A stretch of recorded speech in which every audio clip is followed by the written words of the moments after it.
voilà yimɓe ɓe yana tumi ɗum ɗo sifude ɗo joni sen daari déjà no ɓurɗa non ari Allah no wawno no tagiri leɗɗe e ɗum on automatique o jippinira ɓurɗa noon kadi yawa automatiquement dans tout leydi ko tawi kon fop hara na ennugol adda e aade goto on distribua déjà sen daari taw ɓurɗa noon ko imposaɗo e hoore plus faible ɓe ɓen ndaare ko Afrique remarqué moƴƴa pourquoi ɓe imposa les occidentaux ɓen par ce que ɓen ɗon hari no mari niveau ɓuri ɓe ko ɗum hanno ɓe imposa par ce que ko ene woni faible ko kamɓe kadi holli occidentaux ɓen colonisation les arabes kamɓe taw colonise en taw fi impose go islam on e hoore meɗen ko imposaɗo e hoore meɗen est ce que ɗon famude si tawi no neɗɗo hara neɗɗo Allah tigiri ɓay ko Allah tagi leyɗe ɗen o waɗa hen automatique ɓurɗa noon fof jippode wotere awa jippodande wotere mi jiibiɗo kadi ɓeyna ɗo wondema c'est à dire nulaɗo tigiri mo ɓurɗan jippe mum on bappa makko jaɓano jokkugol natugol ka diina kono bappa makko ha hande piyalimo yennalimo waralimo enen noon ɗo si aade goto wowli fi erreur wi tun erreur mi siiviɗo wano messi en o jippiɗo ɗo e ɓe gaɓe groupe a woolay tun ɓe nawo ɓe yaltina ɓe c'est à dire ɓe wawa si ɓe yennay quoi enen kadi faamen si goɗɗo ni wi ɗum ɗo yewtiden e makko posanemo question o posana en question ha rectifie en erreur ko yii kon ko faami kon no gasa o yimtoto joni o arta o inna way no gasa hara ko erreur o heeƴi no sen jooɗike ɗo goɗɗo inni e yii ella ka Qur'an en inni noon no wasina ɗum a wasi hinole mo fontude Qur'an o mo janngude o janngi o yii piiji gono ton o yii andi yimɓe ɓe hawji ha feƴƴiti quoi voilà ɓe hawji ɓe ala faamude quoi maale jentoɗa fiino famira ko maaje ɗe si miɗo yewtadema jentolan si mi innima ɗo joni mi ella ka diina an sa famata addu faamuɓe ɓen mi yewtida ɓe yewtatan ko honɗum ko mi yi ko min kam mi yewtaɓe minna mi yi e o aya ɗo e ɗum ɗo ma mi yi o hadis ɗo ɗum ɗo yewten famude seren innugol mo yalti diina ko yo ware he si min ko ɗum e ɗe balɗe miɗo weltani o président Burkina Faso ko inni kon o ƴetti décision wo ɓe resansi ko wanda ko 800 jeunes Burkina ɓe yahoɓe janngugol saria ka leyɗe arabuɓe woosi ɓe artali wo ɓe waɗa feere no ɓe artira kala mo jaɓali haray na Burkina ɓe jonnde kadi eɗen duwa faamude fewndo ɗo koye ɗe defde hadise ɗuma fof falfifiyama joni ɓe ndarude les arabes ɓe ndara ɓe taya ko ɓe faala kon ɓe ara ɓe imposa men ene waɗen warindiren ma piire ma yennidiren hakkundeji meɗen kamɓe a yiyata ɗum ka maɓɓe même les arabes a yiyata ɗum ka maɓɓe merci beaucoup voilà abotaw ɓayin toujours ka probléme ɗaɗo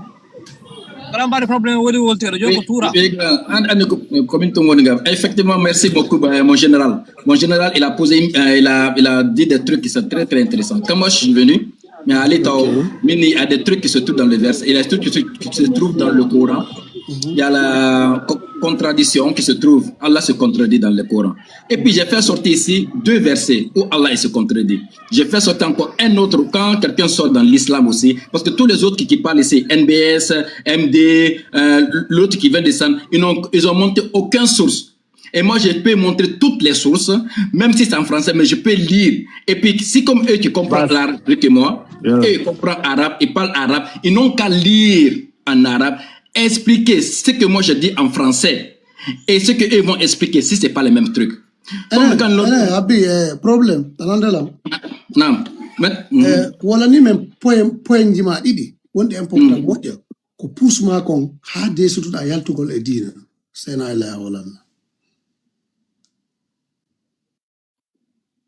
Ok, moi il y a 2 trucs qui m'a trop embêté. 2 trucs, peut-être. Tu m'as dit c'était juste 2. Il y a beaucoup, je peux citer beaucoup. Mais il y a 2 importants. Allah n'a pas interdit l'esclavage. Parce que normalement, Allah qui est digne, Allah qui connaît tout. Allah il connaît que l'esclavage, que nous les êtres humains, on ne doit pas se vendre. Nous les êtres humains, on ne doit pas se faire du mal. Parce que le prophète, il est venu normalement pour faire pour les trucs comme ça. Mais si Allah dans le Coran accepte que les gens peuvent se vendre, que les gens peuvent prendre des esclaves, tripoter des esclaves. Parce que toi, Barry, ça m'a dit, comment? Awa eu de hore Tu peux coucher avec ton esclave à la maison, même si tu es marié. Tu vois, ça, Allah n'a pas interdit. Le deuxième truc, quand Allah insulte les autres gens qui ne croient pas à son mais non, go hadith windi. Moi, je peux te montrer aussi. Dans la sourate Al-Muminin, sourate Al-Muminin, de 1 à 6, Allah autorise à les hommes de coucher avec les esclaves. Je peux te montrer tout ça. Même si encore quand ils ont un mari aussi, les esclaves ont un mari, tu peux coucher avec eux. Je peux sortir tous les versets qui sont dedans. Et puis encore maintenant, la deuxième truc maintenant où ça m'a embêté, il y a beaucoup, hein, peut-être où Allah insulte les gens qui ne croient pas à lui. Imagine-toi, moi c'est sorti, les chrétiens qui ne sont pas en l'islam, les juifs qui ne sont pas à l'islam, Allah peut les traiter, les gens là, comme des chiens. Parce que Allah, il dit que ces gens là, c'est comme des chiens. Ils ressemblent à un chien qui allait. Je peux se sortir encore le même verset. Et les gens qui sont, tout le monde qui est là, qui sait lire l'arabe, il lit en arabe et moi je lis en français. Si c'est pas ça qui est écrit. Moi, c'est là pour ça qu'on dit la vérité à les gens. Parce que moi, je suis pas là. Elle a un problème. J'ai 2 filles, un garçon. Non,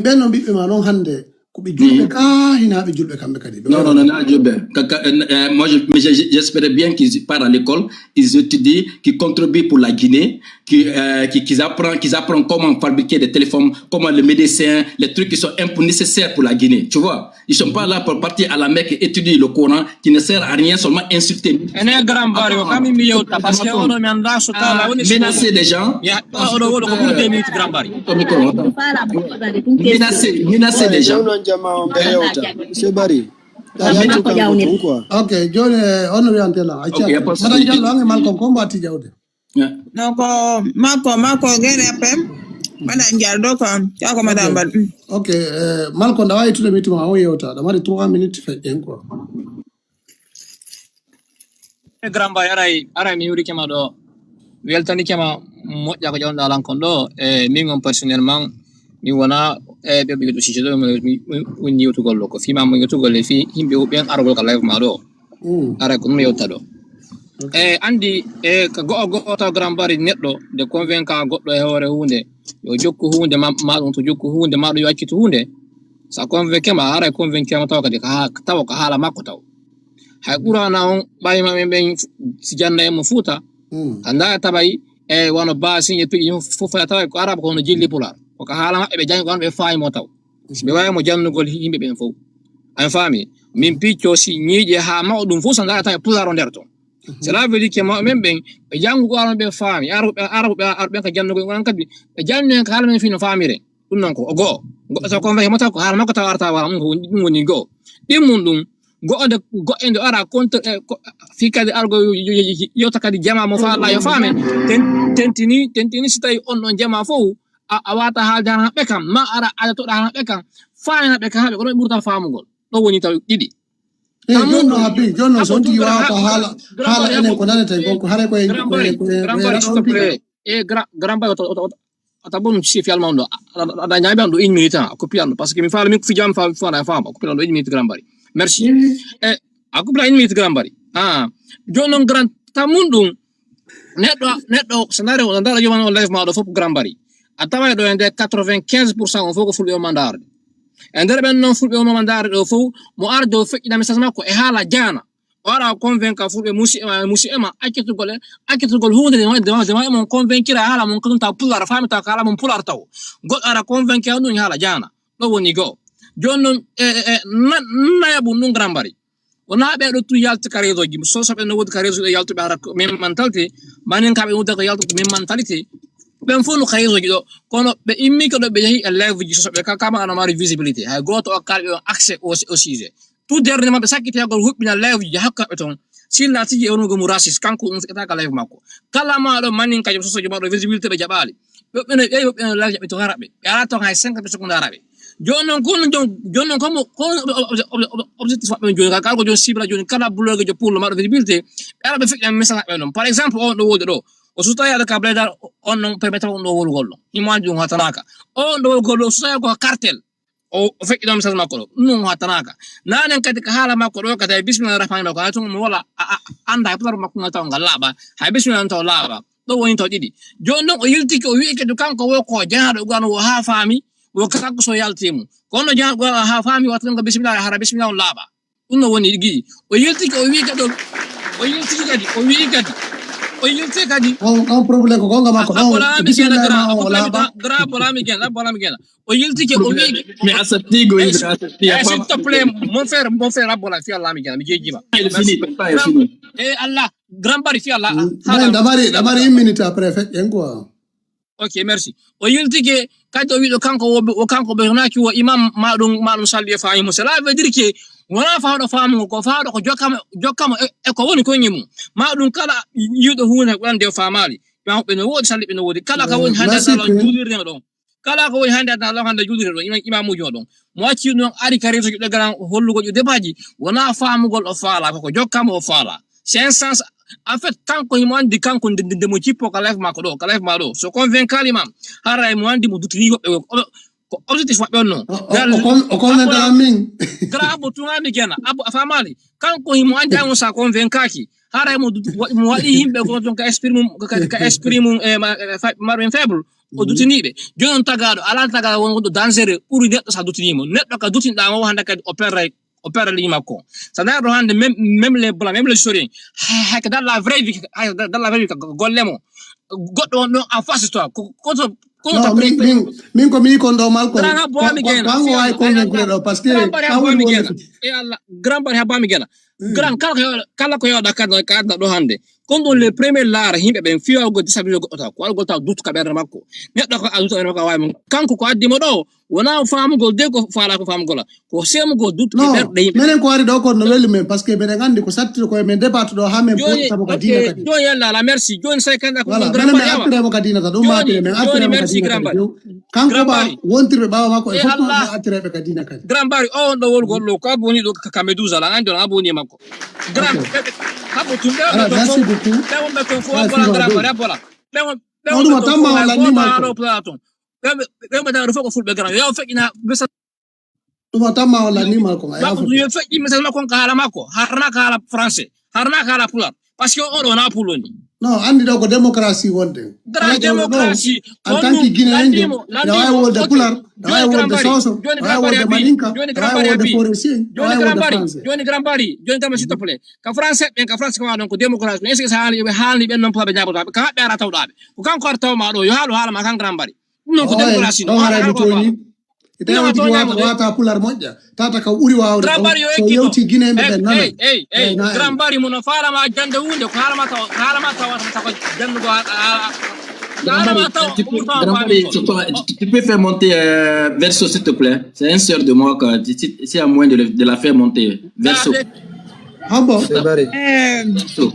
Janne bari timbo ne bido isala janne bari timbo verso ouais mi fala odo yewtido to point jibi ko wali mituma awa no fankara bo windu no fankara wali mituma biwi no dom isala bari timbo yewte belso parce que mi yalmo do kero fonga ngon décharger na oro na mi modasi duma damandi gino ruri trop ya hon frère kero fonga ngon décharger grambari on wiram ay bien bari timbo bandra on do yewtu gol quoi.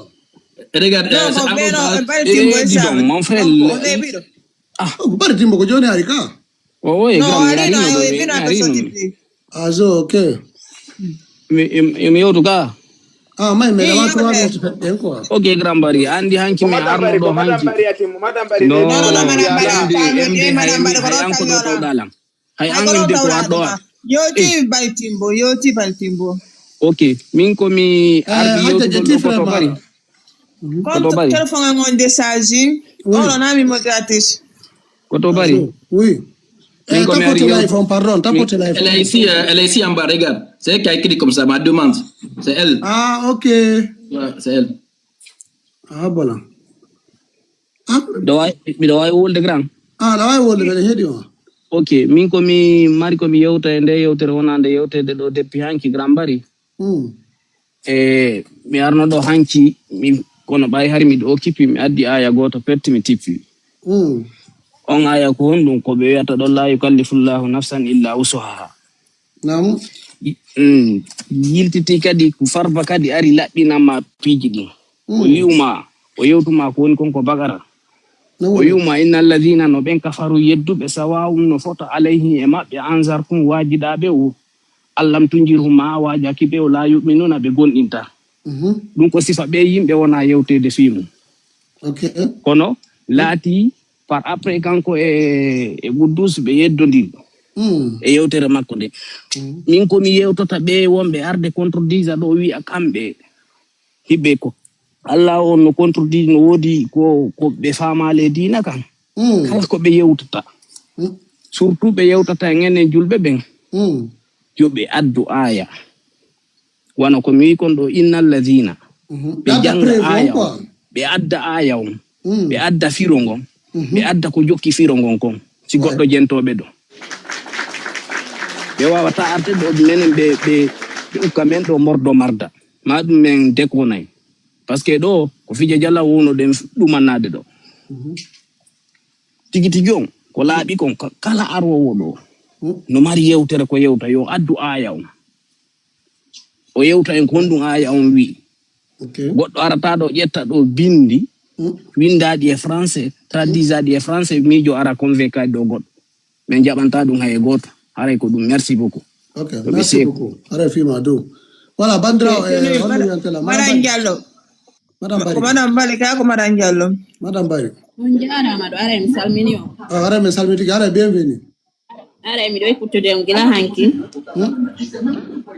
ko oɗo o sagata ɗo mi faala ɗum posande question peut sagata honno probléme oɗon no mari dongal probléme ga nani inde makko de ko probléme fu sala anani minen min komi faalamo innude si tawi mo wooli ko Allah tagi mo ino waɗo probléme nanande o sayra hooli say ko Allah taguma Je me demande si c'est Allah qui m'a créé. Oui.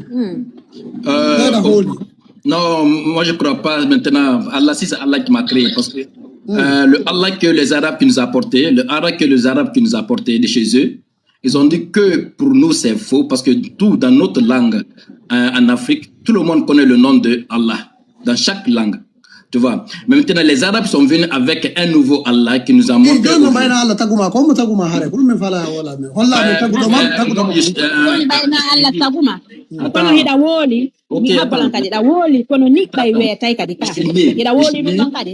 Attends, je suis né de ma mère et de mon père. Donc, c'est comme ça que moi je me retrouve ici. Donc, c'est pas Allah qui m'a créé. Et aussi, ils sont nés. Donc, on peut repartir là-bas jusqu'à l'infini. C'est ça qu'on appelle. Parce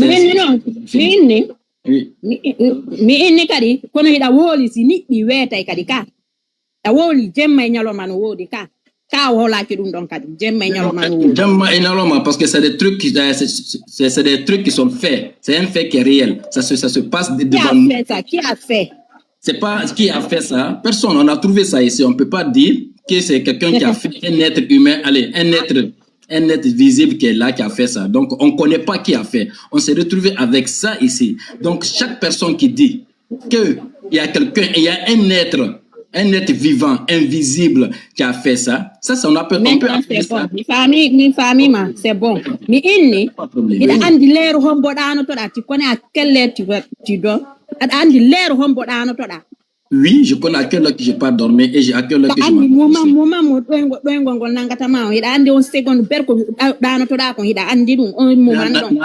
oui, je connais effectivement à quelle heure que je me dors. Parce que Messi comme fa no haalde ko Messi haalno andi o wuuri no yalta e nder ko e no wuuri ko wuuri no yalta e ko maayi kadi no yalta e ko wuuri a faami ka c'est que min ɗum ɗo mi no feƴƴilan parce que min wawata minen ɗiɗo yewtude min ala yiide no kungoto aray on accanaylan hakke hari ko ɗiɗo question ji simple mi arno posangol mo on faami kono ɓay kanko anda e hombo tagi mo andi o andata o anda tigi taguɗo mo andi c'est pas la peine a yewtita e oɗo min on ɗo quand même. Ok, avant que tu parles, Madame Bari, je peux te poser une seule question avant que tu parles. Quand on va de poula.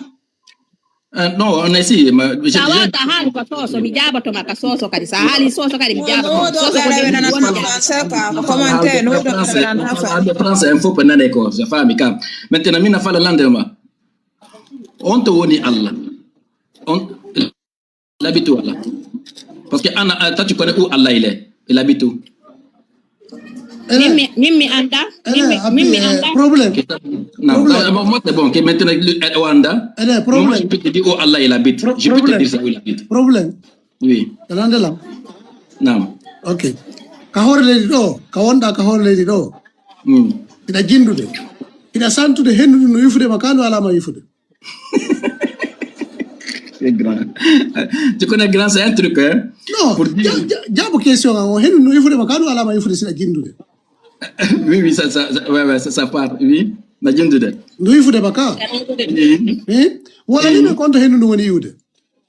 Mais c'est ça que je dis, quelque chose qu'on ne connaît pas, regarde, c'est quelque chose qu'on ne connaît pas, on ne peut pas dire que ça vient de là-bas, parce que si l'homme... C'est le fait au programme, voilà, mais quand on mais c'est ça que je dois expliquer.